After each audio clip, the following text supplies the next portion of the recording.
Australia have secured a huge point after drawing 1-1 away to Japan. What an improvement we're seeing overall from the Socceroos in these last couple games, considering the result and performances that we saw last month with that loss on home soil to Bahrain and the 0-0 draw away to Indonesia. This time around, there's been plenty of improvement, pretty much in every aspect of our game since Tony Popovic has come in. He has really revitalised this team, and this was an incredibly resolute defensive performance for Australia to get what is a huge point here away to Japan. In terms of the lineup heading into this game, there were some surprising changes from Popovic. I think we expected to see maybe a couple changes.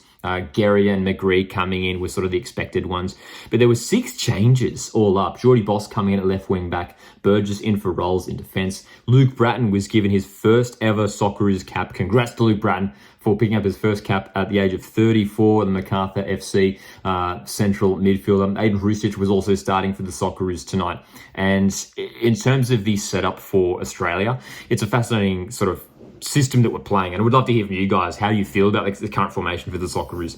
Obviously, in the China game, it was more of like a 3-4-3. In this game, it basically was sort of like a 5-4-1. We were doing so much defending in this match, and it's so funny just thinking about the stark contrast between these last couple of games now. How against China we had so much of the ball, so many players were pushing forward. We're basically playing with 5 players up the top of the pitch, and this game was the complete opposite. We were having to sit back. Japan had so much possession, and we're creating more opportunities. And with Australia, we're just on the back foot basically the entire match. In the end, considering the match and how it panned out, to get a draw is a huge achievement and a huge result. And heading into this game as well, we should mention, I don't think even the most optimistic Socceroos fan expected Australia to even get a draw from this game. And the fact that we were in a position where we were 15 minutes away from a win was pretty incredible, and says a lot about Australia and the fact that, again, we don't want to get carried away and say that things are all, happy and rosy now, but I think things are well and truly starting to get on track for Australia, and as a really positive start to life under Tony Popovic. In terms of the game and how it panned out, just Japan were dominating the possession, especially in that first half, over 70% possession. As we look at the final stats in the end, 66% possession for Japan, 34% for Australia, and just look at those shots. I mean, 12 shots for Japan and 3 on target. While they did obviously have most of the opportunities, they didn't really test Joe Gauci all that much. There were a couple times towards the end where he had made some, really important catches of the ball. But aside from that, he wasn't making really any stunning saves. And I think that was credit to Australia's backline and the defensive setup, and that back 5 of Miller, Guerrier, Sutar, Burgess and Boss, who all arguably put in their best performance in green and gold, for Australia. Those 5 guys were incredible tonight and really nullified Japan's attack and limited, well, maybe they didn't necessarily limit their opportunities, but the quality of those opportunities, you know what I mean? They weren't necessarily getting into the box, into promising positions, and really testing Joe Gauci on too many occasions.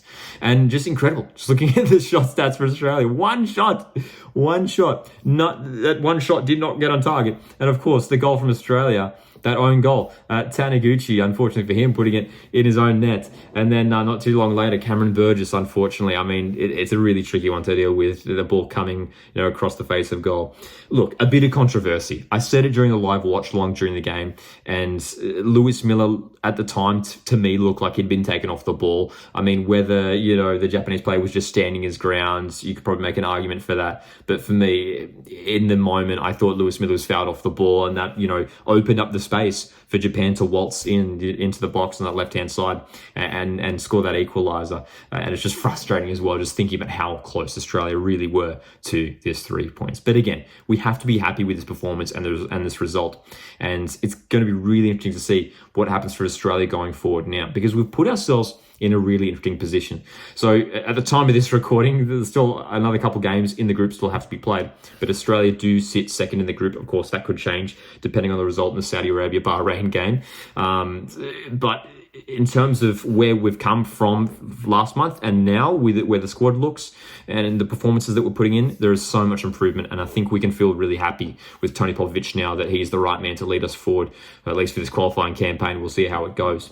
But the next couple of games are so important now for Australia. We've done well to get ourselves back on track, pick up 3 points against China, the 1 point against Japan, 4 points from these two games is a great achievement for the Socceroos. And now we're home against Saudi Arabia, which is going to be a huge match because they feel like the team that we might be contesting with Saudi Arabia for that second spot in the group. As we know, the top two go through. Bahrain, have proved really tricky in this group stage, obviously, as well. So they might be up there as well. Indonesia and China still pushing. Also, there's still so many games to go in this group stage. We shouldn't forget as well. But we've put ourselves in a great position now to go forward and qualify automatically for the World Cup from this group. And there's just so many positives now to take away from these couple of performances. But I think the main thing as well is just defensively, how much we just look way more solid at the back. And a lot of you guys were commenting on the fact that Australia, you just feel like a lot more confident in their defence. Harry Souttar tonight was just absolutely unbelievable. I mean, great to see the fact that he's getting regular minutes now in the English Championship with Sheffield United, and he's just become such an important player for Australia.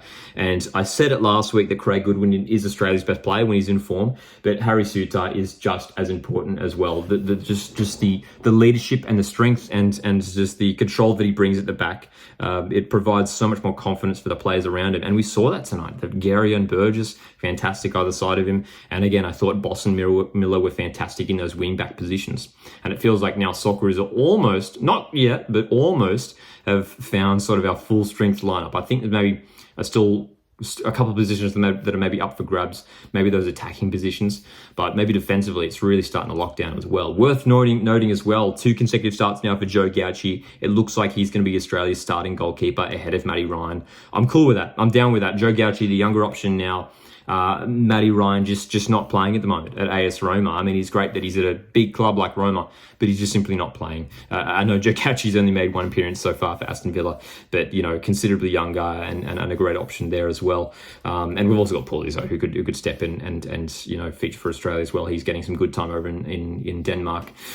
In terms of the attacking areas as well, I mean, Craig Goodwin came in late.